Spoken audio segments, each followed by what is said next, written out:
안녕하세요. 지난 시간에 이어 대한민국 최고의 강연 최강 1교시에서 강연을 맡은 역사학자 이익주입니다.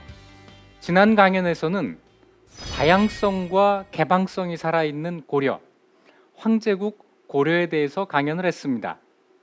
오늘 강연은 그 고려의 끝입니다. 고려를 멸망시키고 조선을 건국한 사람의 이야기입니다. 오늘 강연의 주제는 최초의 조선인 정도전입니다.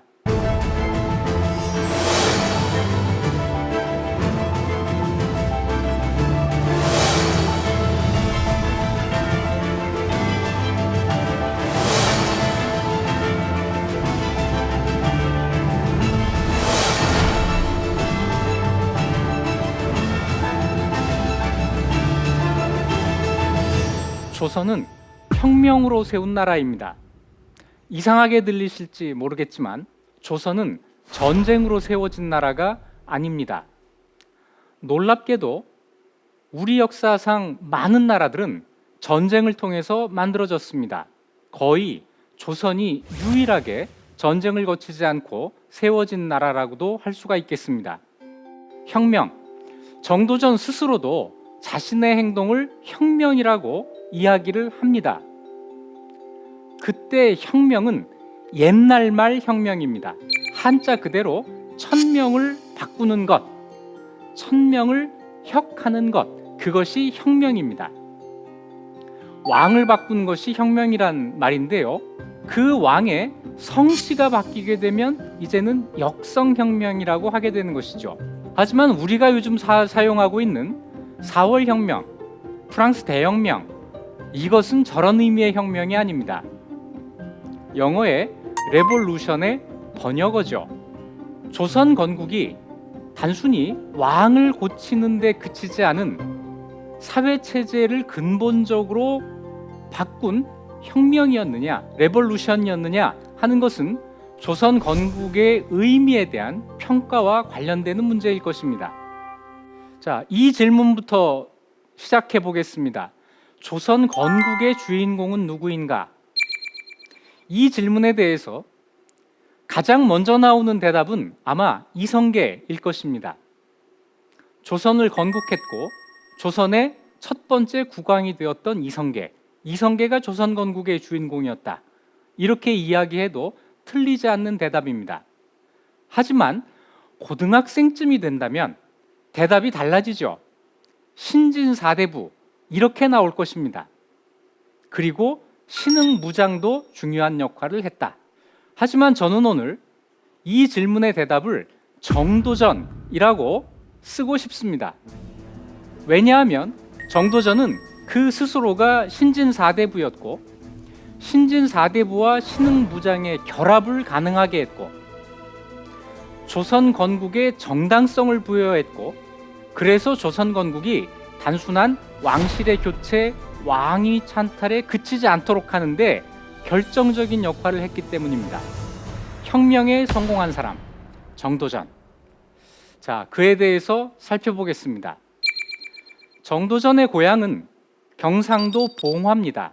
그 조상들은 할아버지 때까지만 해도 봉화의 향리를 대대로 세습했습니다. 그러다가 아버지 정운경이 이 집안에서는 처음으로 과거에 급제해서 상경을 합니다. 개경에 가서 살게 된 것이죠. 정운경은 그야말로 개천에서 용난 사람입니다. 단신으로 올라가서 관직이 형부상서에 이릅니다. 요즘으로 말하면 법무부 장관 정도 되는 관직이니까 굉장한 출세를 했다고 할 수 있죠. 그런데 이 정운경에 대해서 사후의 인물평이 이렇습니다. 집에는 모아놓은 재산이 없고 처자는 추위와 배고픔을 면치 못하였으나 깨끗하게 처신하였다. 청렴한 사람이었죠. 정운경이 세상을 떠난 다음에 이 글을 지은 사람이 바로 맏아들 정도전입니다. 저 추위와 배고픔을 면치 못한 처자 가운데 한 사람이 바로 정도전이죠. 정도전은 이런 아버지를 존경했을까요? 원망했을까요? 아마 존경했을 겁니다. 자, 어쨌든 정도전의 가정 환경을 보면 세 가지 중요한 요소가 발견됩니다. 첫째는 지방 사람이라는 것. 봉화는 지방이죠. 둘째는 그 조상이 향리였다는 것. 셋째는 아버지 때 과거에 급제했다는 것. 정도전 자신도 과거에 급제한다는 것. 그래서 지방, 향리, 과거 이 세 가지 요소가 모두 들어있는데 고려 후기에는 이런 사람들이 많이 있었습니다. 그런 사람들을 신진사대부라고 부르고 있죠. 신진사대부는 과거 시험을 준비하기 위해서 반드시 성리학을 공부해야 했습니다.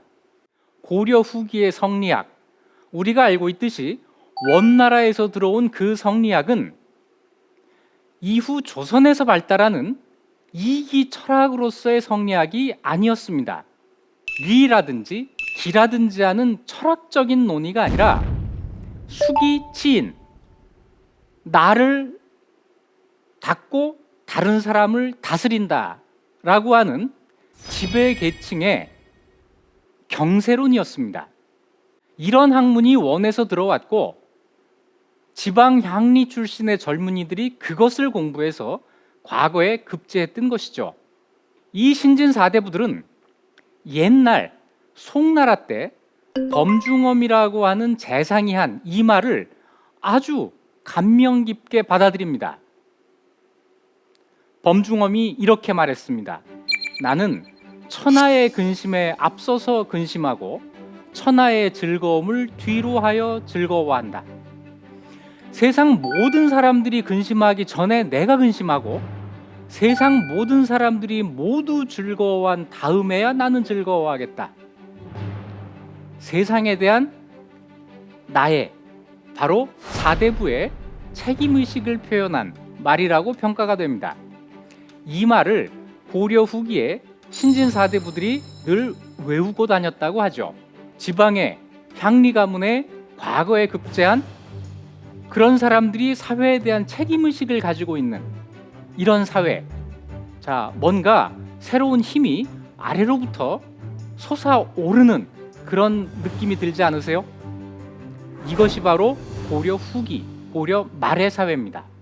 우리가 잘 아는 고려 후기의 신진사대부들, 안양, 이재현, 이색, 정몽주, 이들이 모두 지방, 향리, 과거, 성리학이라고 하는 공통점을 가지고 있습니다. 안양은 경상도 순흥에서 태어났고 아버지 때까지만 해도 순흥의 향리였습니다. 안양이 처음으로 과거에 급제했고 원나라에 가서 성리학을 받아들이죠. 이재현은 경주가 본관입니다.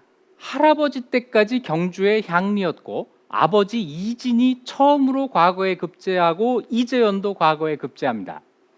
이색은 충청도 한산이 본관입니다. 할아버지 때까지 향리였고 아버지 이곡이 처음으로 과거에 급제하고 이색도 과거에 급제합니다. 정몽주는 경상도 영일이 본관입니다. 정몽주 역시 조상이 향리였고 정몽주가 최초로 과거에 급제합니다. 고려 후기의 신진사대부, 구체적으로 이런 사람들을 가리킵니다. 정도전도 이 중에 한 사람이죠. 정도전은 21살에 과거에 급제하고 34살에 나주로 유배를 당하는 일을 겪고 42살에 이성계를 만납니다. 51살에 조선을 건국합니다. 20대, 30대, 40대, 50대에 그의 일생을 좌우한 결정적인 전환점 4가지 사건입니다. 그리고 57세에 이방원에게 죽음을 당하죠. 오늘 정도전에 대해서 이야기하기 전에 그를 위한 변명을 먼저 해두어야겠습니다. 정도전과 관련해서는 야사에 이런 이야기가 있습니다. 정도전을 길에서 얻었다. 그래서 이름에 길도자가 들어간다. 또 정도전이 천민 출신이다. 이런 이야기들입니다. 좀 더 말씀드리면 일종의 설화인데요. 길에서 얻었다는 이야기는 이런 겁니다. 그 아버지 정운경이 젊어서 관상을 봤는데 관상가가 말하기를 10년 후에 결혼하면 재상이 될 아들을 낳을 것이다. 이랬다는 겁니다.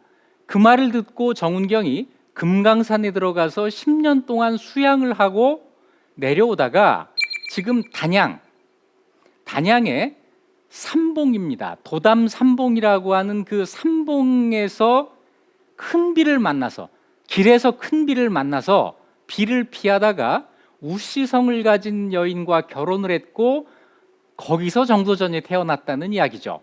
물론 믿을 수 없는 이야기입니다. 정도전의 두 동생 도존과 도복 모두 길도자를 씁니다만 삼형제를 모두 길에서 얻었다고는 하지 않겠죠.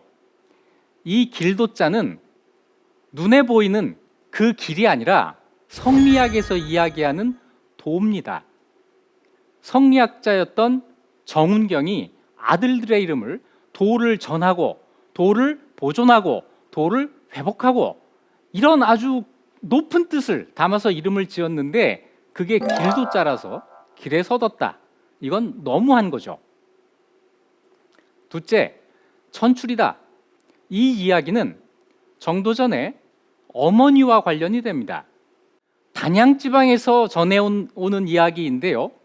김전이라는 승려가 있었는데 그 김전이 산호, 노비, 수의의 처와 사통에서 얻은 딸이 정도전의 외할머니라는 겁니다.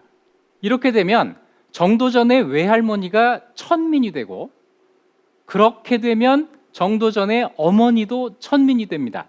왜냐하면 고려시대의 신분법은 양인과 천민이 결혼해서 낳은 자식은 모두 천민이 된다. 일천즉천 이라는 원칙에 따랐기 때문에 어머니가 천민이 되고 어머니가 천민이면 정도전도 천민이 된다는 것이죠. 이런 이야기가 실록에까지 등장합니다만 모두가 정도전을 공격하고 비난하는 사람들이 한 이야기입니다. 게다가 정도전이 죽은 다음에 이런 소문에 대해서 반론을 제기할 기회조차 갖지를 못합니다. 정도전을 공격하는 사람들의 일방적인 주장을 역사적인 사실이라고 믿기는 어렵습니다. 길에서 얻었다, 천출이다. 모두 아니다.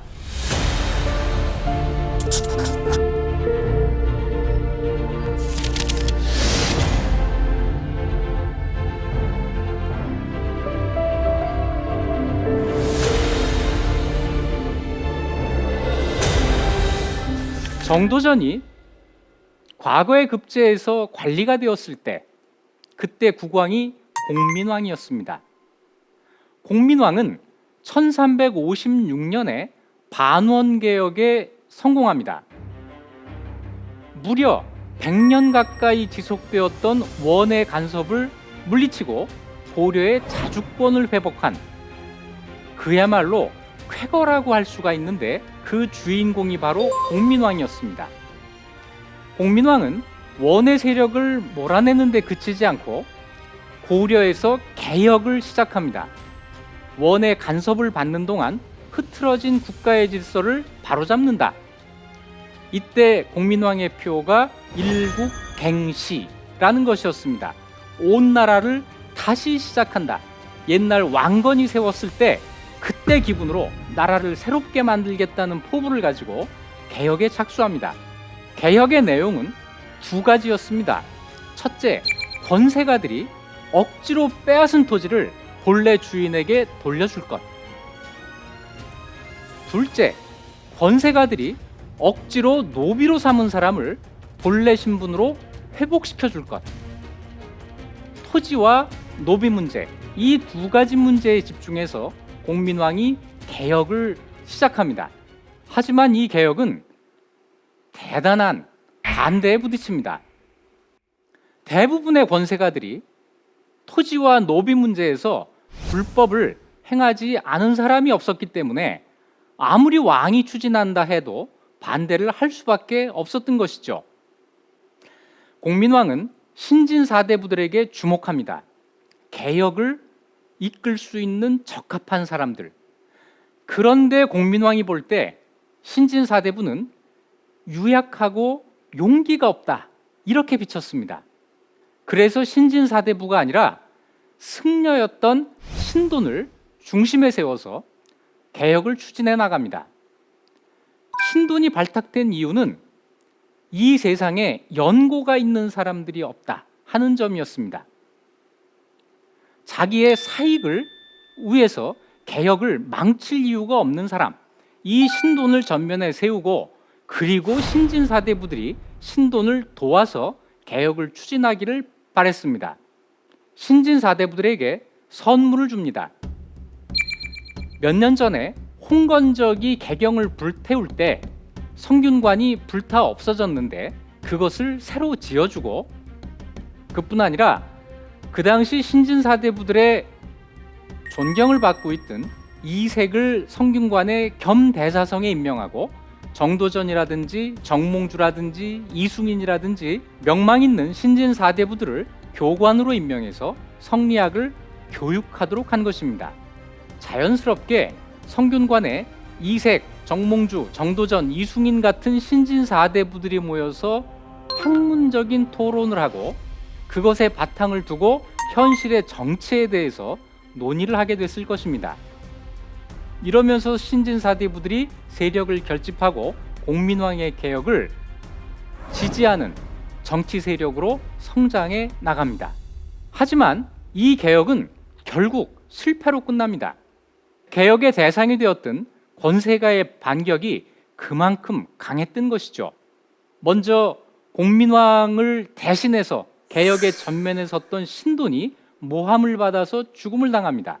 신돈이 죽은 다음에 공민왕이 직접 개혁을 하려고 했지만 공민왕은 암살을 당하고 맙니다. 공민왕이 암살당한 뒤에 공민왕의 아들이라고 알려졌던 우왕이 10살의 어린 나이로 왕위에 오릅니다. 그리고 개혁에 반대하는 권문세족들을 대표하는 이이님이 권력을 장악합니다. 이이님의 권력은 무려 14년을 가는데요. 이이님이 권력을 장악하고 공민왕의 개혁의 성과들을 모두 무효화할 때, 개혁을 뒤로 돌릴 때 신진사대부가 이이님과 대립하게 된 것은 당연한 일이라고 할 수가 있겠습니다. 마침 그때 외교 정책에서 충돌이 일어납니다. 공민왕은 시종 반원, 그리고 중국에서 원명 교체가 일어나면서 친명, 반원 친명 정책을 추구했는데, 우왕을 옹립한 이이님은 원명 등거리 외교를 주장하고 나섭니다. 결국 원과의 외교를 다시 시작한다는 것이 문제가 되었고, 이이님의 외교 정책 변경에 반대한 신진사대부들이 이이님을 비난하고 나섭니다. 이이님이 이들을 강경하게 처벌했고, 그것 때문에 정도전은 나주의 거평부곡으로 유배를 가고, 정몽주는 언양으로 유배를 가고, 나머지 신진사대부들이 뿔뿔이 흩어져서 유배를 당하는 일이 벌어집니다. 지금 전남 나주시 다시면 운봉리에 있는 나주 거평부곡, 이곳이 정도전의 유배지인데요. 정도전은 이곳에서 3년 동안 유배 생활을 합니다. 정도전의 나이 34살 때 3년간의 유배 생활, 이것은 정도전의 인생에서 굉장히 중요한 전환점이 됩니다. 대부분 유배를 가는 사람들은 그곳에서 포기하거나 반성하거나 어떻게 하면 빨리 유배를 끝내고 서울로 올라가서 복직이 될 것인가를 생각하지만, 정도전은 오히려 그곳에서 부공민들과 어울리고 부공민들로부터 무언가를 깨닫게 됩니다. 부공민으로부터 고려의 민을 발견했다는 것이죠. 고려의 민이 이렇게 살고 있구나. 그 당시 정도전이 쓴 글에는 심지어는 이 사람들에게 내가 미안하다 또는 이 사람들이 참 고맙다 이런 이야기가 나올 정도입니다. 민의 발견 34세 이 경험은 정도전의 평생을 좌우하는 대단히 큰 충격으로 다가오게 됩니다. 정도전이 유배 생활을 하고 있을 때 이이님의 권력은 더욱더 강화됩니다. 그 권력을 앞세워서 민의 토지를 뺏고 양인을 노비로 만들고 매관매직을 일삼고 고려 역사상 가장 나쁜 정치가 이이님 집권기 14년 동안 이루어졌다고도 할 수 있겠습니다. 3년 만에 정도전이 유배에서 풀렸습니다만 끝내 복직이 되지를 않습니다. 고향인 영주로 갔다가 제천으로 옮겼다가 서울로 와서 삼각산 아래 삼봉제라고 하는 서재를 열고 학생들을 가르칩니다. 그런데 삼각산 근처의 재상이 정도전의 삼봉제를 헐어버립니다. 그곳에서 쫓겨난 정도전은 김포로 옮겨서 또 학생들을 가르칩니다만 이번에도 서당이 헐리는 비운을 맞이합니다. 이번에는 부평으로 옮기게 됩니다. 이렇게 쫓겨다니면서 이런 시를 지었습니다. 5년에 3번이나 집을 옮겼는데 금년에 또 이사를 하게 되다니 옛 친구는 편지조차 끊어버리네. 여기에서 정도전을 더 어렵게 했던 것은 옛날 사귀었던 친구들이 왕래를 끊은 것이었습니다. 절망과 고독 이런 것이 정도전의 30대를 지배합니다. 정도전 인생의 최대의 위기라고 할 수 있죠. 하지만 위기는 곧 기회이기도 합니다. 기회라는 말에는 위기와 기회 두 가지 뜻이 모두 들어있죠. 정도전은 남보다 더 어려운 위기를 나름의 방식으로 극복하는 데 성공합니다. 이성계를 찾아간 것입니다. 뒷날 용비어천가에는 이런 기록이 있습니다. 정도전이 이성계를 찾아 동북면에 이르렀는데 호령이 엄숙하고 군대가 정제된 것을 보고 훌륭합니다. 이 군대로 무슨 일인들 이루지 못하겠습니까? 라고 했다는 겁니다. 그러니까 이성계가 무슨 말인가 하고 되묻자 동남방에서 왜구를 치는 일을 말하는 것입니다. 라고 하였다. 자, 여러분도 이 용비어천가의 이 글을 읽으면서 정도전이 무엇을 의도했는지 짐작하실 수 있을 겁니다. 물론 이 단계의 정도전은 새로운 왕조의 개창까지는 생각하고 있지 않았을 겁니다. 좀 더 현실적으로는 이성계의 군대를 가지고 옛날 정중부가 했던 무신난 이 정도를 생각을 했겠죠. 어쨌든 우왕 9년 가을에 있었던 정도전과 이성계의 이 만남은 그 자체로 역사적인 사건입니다. 이 만남을 계기로 정도전의 인생이 바뀌게 되었고 이성계 또한 그때까지 순수한 군인에서 정치에 관심을 갖는 군인으로 바뀝니다. 또 하나, 이 만남을 계기로 고려가 멸망하고 조선이 건국되는 역사적인 계기가 만들어집니다. 여러 가지 점에서 역사적인 장면이죠. 그런데 이 역사적인 장면에 또 한 사람이 등장합니다. 바로 정몽주입니다. 이 세계 시 가운데 이런 제목의 시가 있습니다. 정첨서가 병이 들고 나 또한 병이 들어 왕래가 두절된 지 오래되었다. 정첨서는 정몽주입니다.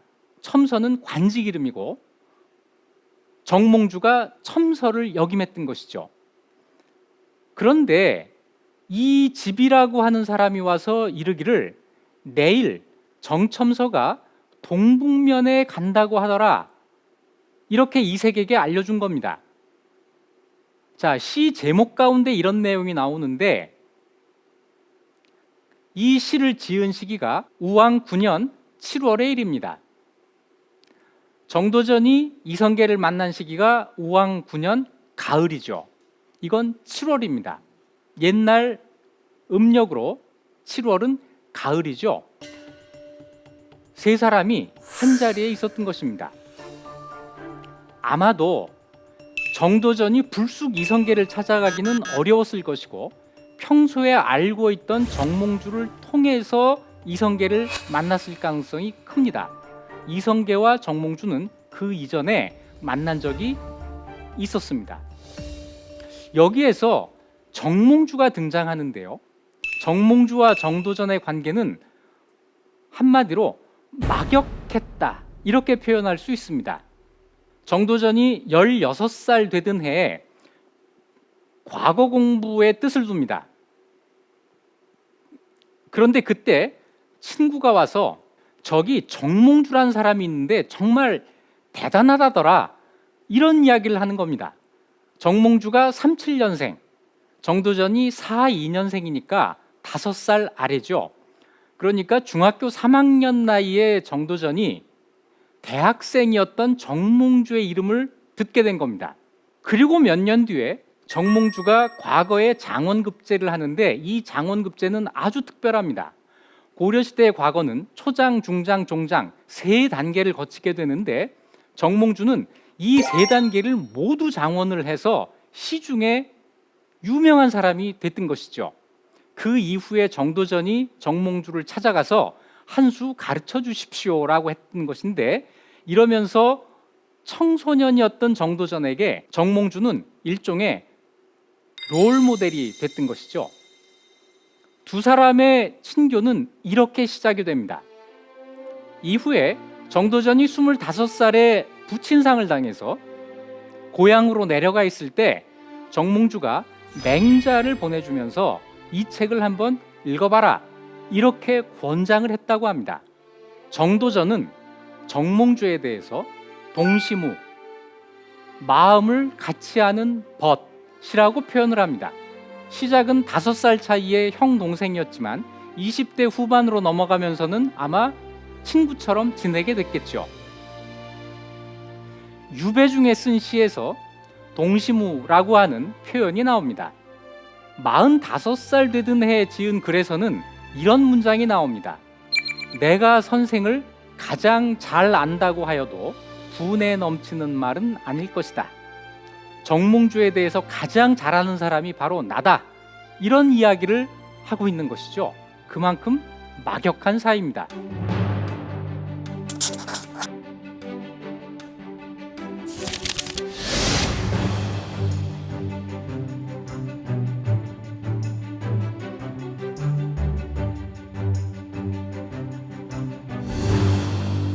유배에서 풀리고 복직되지 않았던 정도전이 그 만남을 계기로 복직이 됩니다.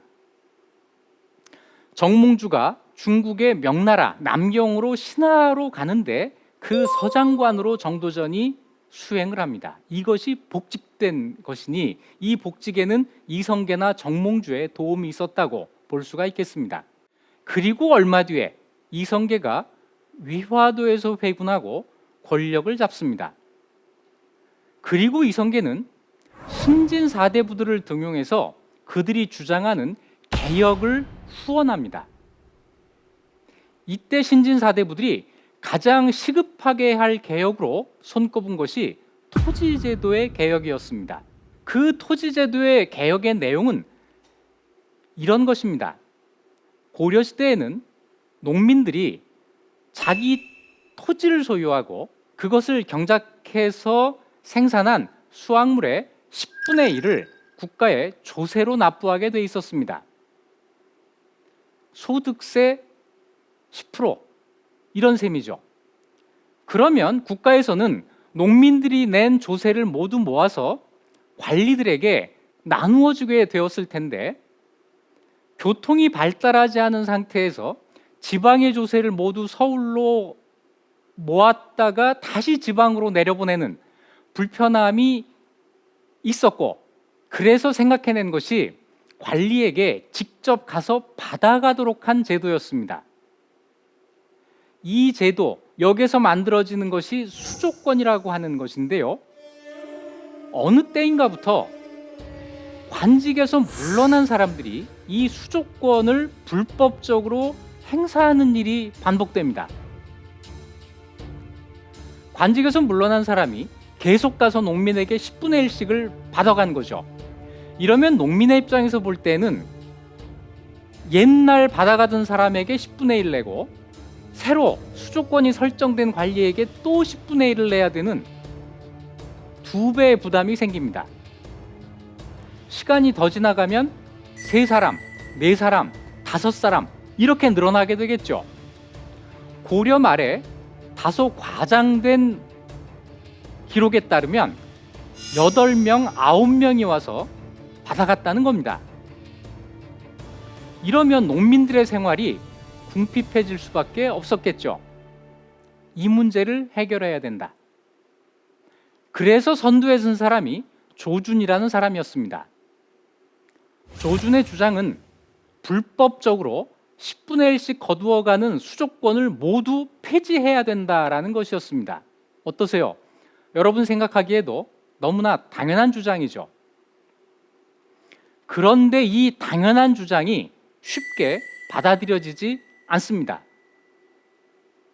그것도 부당하게 불법적으로 10분의 1씩의 조세를 거두어가던 그 사람들이 아니고 그렇지 않았던 이색이, 게다가 성리학자로서 존경을 받고 있던 이색이 나서서 반대를 합니다. 이색의 반대 논리는 오랜 관행이었다라는 것입니다. 그것이 불법인 것은 인정하지만 오래된 관행이기 때문에 하루아침에 고쳐서는 안 된다라는 논리로 개혁에 반대합니다. 이때부터 불법과 관행, 그 사이에서 논쟁이 벌어지게 됩니다. 하지만 불법적인 관행을 끊어내는 것, 이것이야말로 개혁이죠. 이성계가 강력히 후원한 조준이 결국 승리를 거둡니다. 과전법이라는 새로운 토지제도가 이래서 만들어지게 되는 것인데요, 우리의 정도전은 여기에서 어떤 역할을 했을까요? 정도전은 조준의 주장에 대해서 미흡하다라고 평가를 합니다. 정도전의 생각은 이런 것이었습니다. 조준의 의견대로 모든 농민이 10분의 1만 내고 10분의 9를 가지고 살게 된다 하더라도 그것은 자기 토지를 소유하고 있는 농민들에게만 혜택이 돌아갈 것이다. 그런데 현재 고려에는 자기 토지를 전혀 갖지 못하고 다른 사람의 토지를 소작하는 농민이 매우 많다. 이 사람들에 대한 대책이 여기에는 빠져 있다는 것이죠. 아마 거평부곡에서의 유배 경험이 이 점에 대해서 정도전의 눈을 뜨게 했을 것 같습니다. 그래서 정도전이 구상한 개혁안은 이런 것입니다. 전국의 토지를 모두 국유화하고 이것을 경자유전의 원칙, 실제로 농사를 지을 사람들에게 골고루 나누어 줘서 모두 자영농을 만들고 그 사람들이 10분의 1을 국가에 내고 10분의 9를 가지고 먹고 살게 해야 한다 하는 것이죠. 혁명적이죠.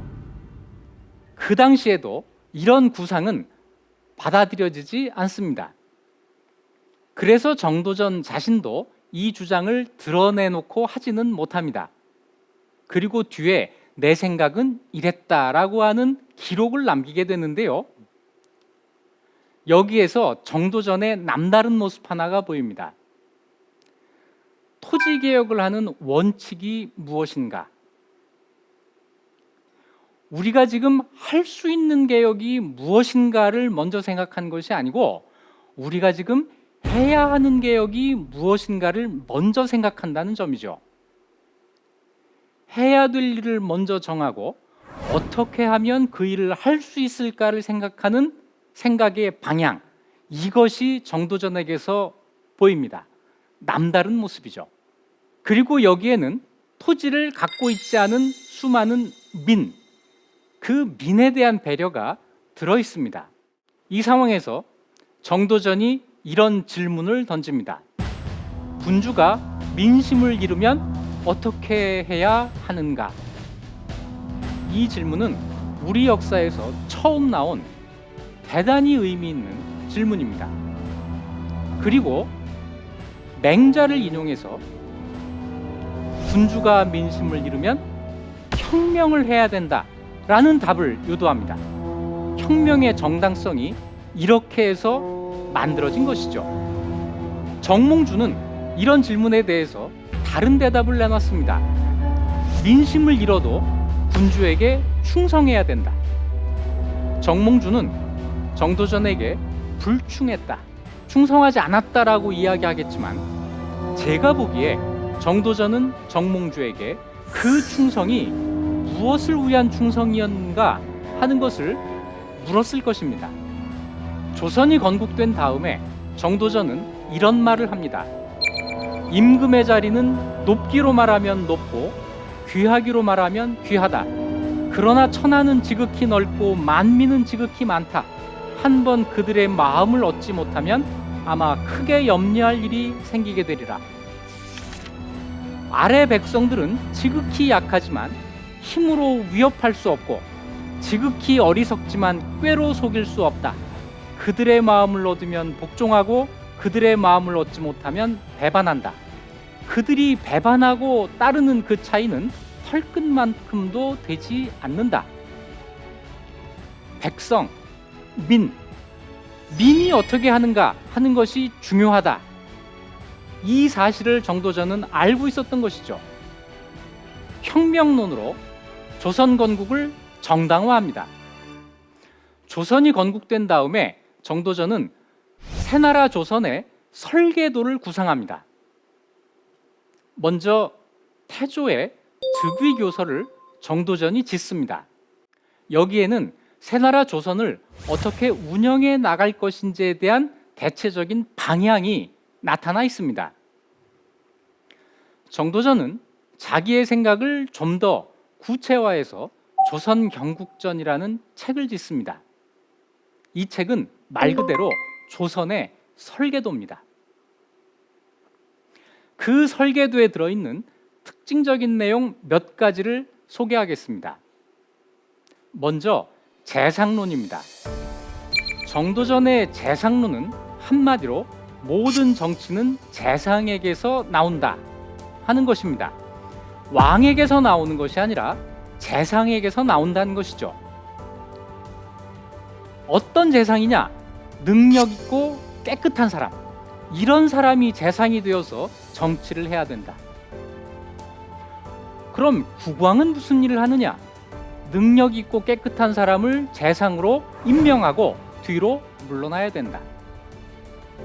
정치를 왕이 아니라 재상이 한다는 이 아이디어는 그때까지 없었던 그야말로 창의적인 생각입니다. 정도전의 경험이 이런 생각을 가능하게 했을 것입니다. 정도전이 젊어서부터 지금까지 경험한 모든 왕들, 고려의 공민왕, 우왕, 창왕, 공양왕, 이 중에 좋은 왕이 없었던 거죠. 왕에게 권력을 맡기면 누구나 왕이 될 수 있고 왕이 어리석을 수도 있고 어릴 수도 있고 심지어는 미치광이일 수도 있는데 그 피해를 백성들이 모두 떠안게 된다는 겁니다. 그래서 권력을 재상에게 옮기고 왕은 그저 존재하게 한다. 생각나는 구절 없으세요? 군림하되 통치하지 않는다.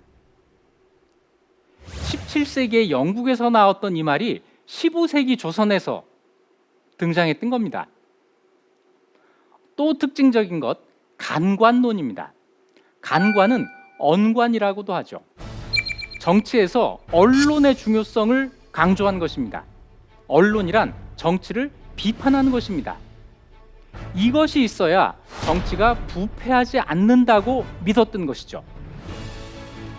그래서 간관은 비록 지위가 낮지만 재상과 동등하다. 그만큼 중요하다. 간관을 통해서 정치의 부패를 막자. 그러면 어떤 사람이 간관이 되어야 하나? 강직한 사람이 간관이 되어야 한다. 둘을 합치면 젊은 관리들은 강직한 간관이 되고, 나이든 재상은 능력 있고 깨끗한 사람이 되는, 이런 사람들이 통치하는 나라를 그렸던 것이죠. 그래서 어떤 나라를 최종적으로 만드느냐? 민이 근본이 되고 민을 위한 정치를 하는 나라, 민본 위민의 정치를 실현하고자 했던 것입니다. 정도전에 민에 대한 생각은 이런 것입니다. 백성들이 먹고 남을 만큼의 곡식과 입고 남을 만큼의 의복을 소유하고, 위로는 부모를 섬기고 아래로는 자녀를 기르는데 부족함이 없고, 예의를 알고 염치를 숭상하는 나라. 정도전이 생각한 민본 정치의 결과가 바로 이런 것이었습니다. 정도전은 왕자의 난 때 죽음을 당합니다. 재상 중심의 정치, 이것이 이방원의 불만을 사게 됐고, 이방원이 일으킨 난 때 죽음을 당합니다.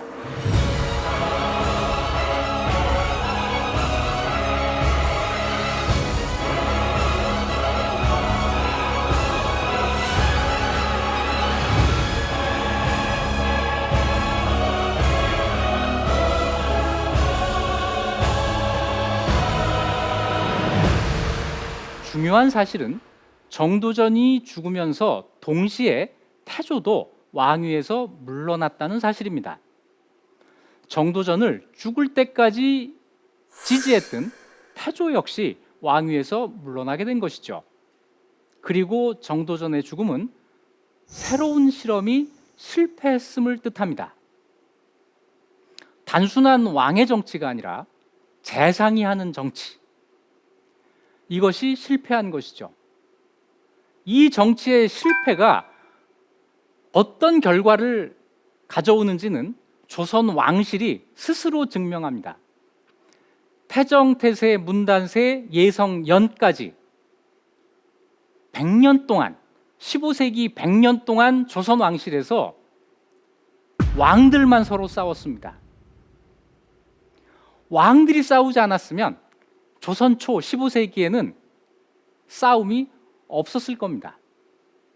세종이라는 성군이 등장했지만 그 등장 자체가 여러 가지 우연이 겹친 결과였죠. 그리고 또 한 가지, 그런 성군이 또 나타난다는 제도적인 보장은 어디에도 없었습니다. 정도전은 그렇게 죽음을 당했지만 아주 많은 유산이 남습니다. 먼저 조선 그 자체가 정도전이 남긴 유산이라고 할 수 있습니다.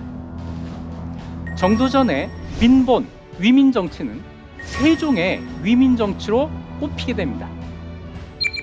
경국대전에는 정도전이 구상했던 재상과 간관의 역할이 강조되어 있습니다. 군주가 민심을 잃으면 어떻게 해야 하는가 하는 질문에 대해서 정도전의 후손들은 두 차례의 반정으로 답변을 했습니다. 정도전은 자기 생각을 이렇게도 정리했습니다. 군주는 국가에 의존하고 국가는 백성에 의존한다. 그러므로 백성은 국가의 근본인 동시에 군주의 하늘이다. 군주가 백성의 하늘이 아니라 백성이 군주의 하늘이라고 하는 이 획기적인 사고, 이것이 정도전을 다른 사람과 구별하는 아주 뛰어난 점이라고 할 수가 있습니다. 그래서 남들과 달랐던 최초의 조선인이 되는 것이죠. 첫 번째, 처음의 물음으로 돌아가서 조선 건국에 혁명적인 의미가 있느냐? 조선 건국을 통해서 혁명적인 변화가 일어납니다. 백성들의 생활은 개선이 되고 조선을 건국한 신진 사대부들은 언제나 치자의 도리가 무엇인가, 백성들을 위한 옳은 정치가 무엇인가, 이런 문제에 대한 진지한 고민을 합니다. 고려와 다른 나라 조선이 만들어지게 된 것이죠. 조선은 15세기 세계에서 가장 살기 좋은 나라였습니다. 부국강병에서 살기 좋은 나라가 되었던 것은 아닙니다. 정도전을 비롯한 신진 사대부들이 언제나 백성들을 위한 정치를 하고자 노력했고, 그래서 치자와 피치자, 지배층과 피지배층의 간격이 어느 때보다도 그 시기 다른 어떤 나라에 비해서도 좁았기 때문에 살기 좋은 나라가 될 수 있었습니다. 지금 우리는 21세기 세계에서 가장 좋은 나라를 만들어야 하는 역사적인 책임을 가지고 있습니다. 그러면서도 현실적으로 심화되고 있는 양극화의 문제를 풀어야 합니다. 이 문제를 풀면서 좋은 나라를 만들어가는데 정도전의 경험이 커다란 시사점이 될 것이라고 생각을 합니다.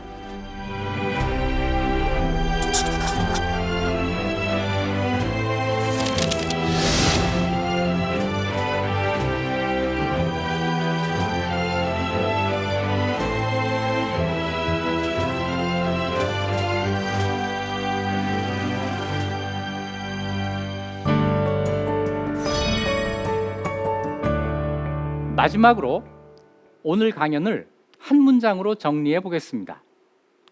제2, 제3의 정도전을 만들자. 이제는 국민들이 리더를 만드는 시대입니다. 정도전처럼 변화에 앞장서고 비전을 제시하고 자기의 구상을 실천한, 그래서 역사의 발전을 앞당기는 그런 리더를 이제는 우리 국민들이 만들어야 합니다. 지금까지 대한민국 최고의 강연 최강 1교시 이익주였습니다. 고맙습니다.